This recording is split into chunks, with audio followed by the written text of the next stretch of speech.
Hi, my name is Melissa Cabrera. I am Cooper City High School's literacy coach. This is my 11th year in teaching, although for many of us it feels like year one. And I truly have a passion for helping the ELL population. I consider myself an advocate for ELL students.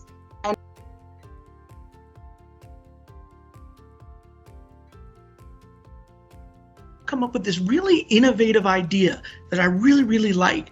You are creating virtual meeting centers, kind of virtual one-on-one centers for your students. Can you tell us a little bit about that, how it came along, and kind of what you do with that? Sure. So on a regular day, we were face-to-face. My students would visit the ELL Learning Lab.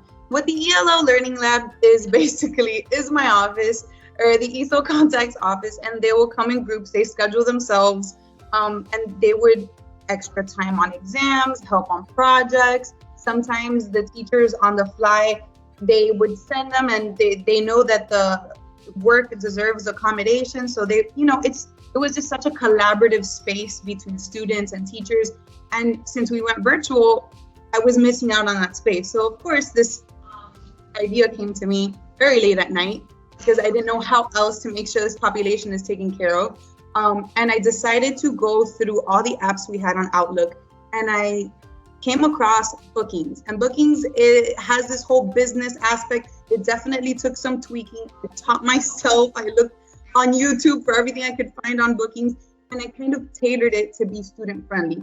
So what Bookings does is that it creates a calendar in which the students, just with a click of a link, can book me and book the Teams space. I've created an ELL lab on Teams so that all the students that book their appointment, they just click there when they're ready to come in, and they're part of the ELL lab on Teams. Now on Teams, I created different channels for the different needs my students have. So if I have 5 students at a time, we have a channel for SEL where we have our social emotional check-ins. We have a channel for test help. All the students that are in that channel within the Teams room need me for test assistance. And then we have a general concerns, academic concerns channel within that Teams room. And then they can really kind of tell me what they need, talk to one another. It brings forward this same collaborative feel that we would have face to face.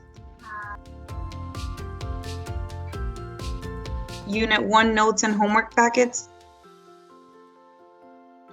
Okay.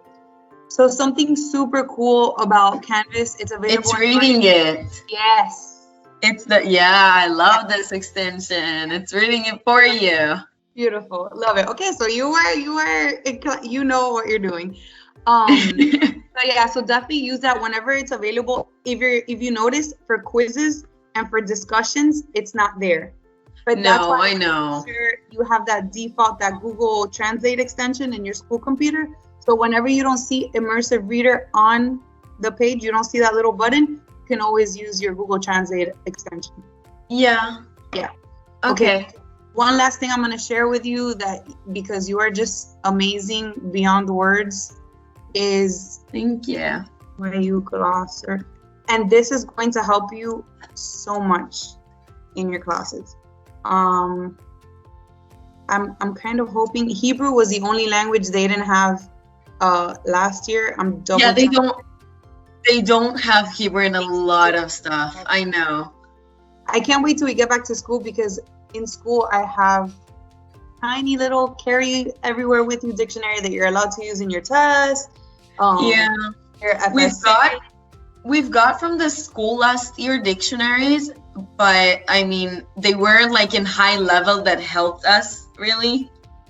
Well, we have these sheets that are, so it's like a sheet just for science, and it's the most commonly used words. So the words that your teachers use all the time in Hebrew, just science. And then they have another one that's just for math.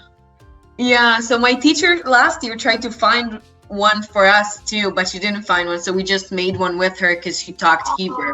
Oh, that's beautiful. I have the ones for those little sheets that are going to be wonderful for ACE classes and your Yeah. That sheet, once we get back to school, it's all yours, and it's in Hebrew. So that's great. Well, how important has that ability to have that social emotional connection, that ability to talk to the kids, been for you as an educator?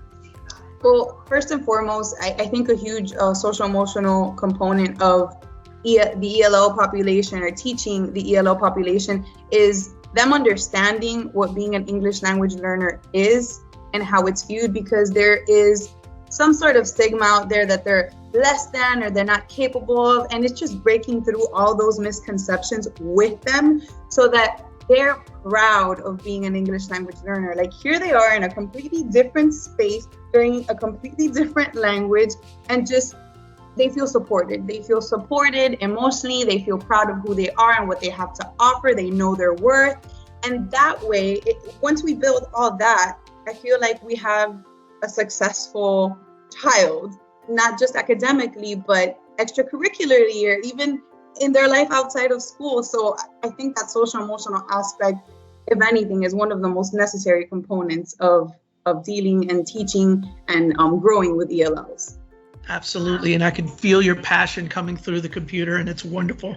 And guys, if you ever get a chance, you're at Cooper City High and she's available, you should see the amazing things she does in her classroom. You really should. So thank you for taking some time with us.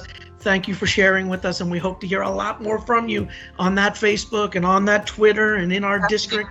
It's always great working with you. Thank you for joining us today, Melissa. Thank you for having me. Bye, guys.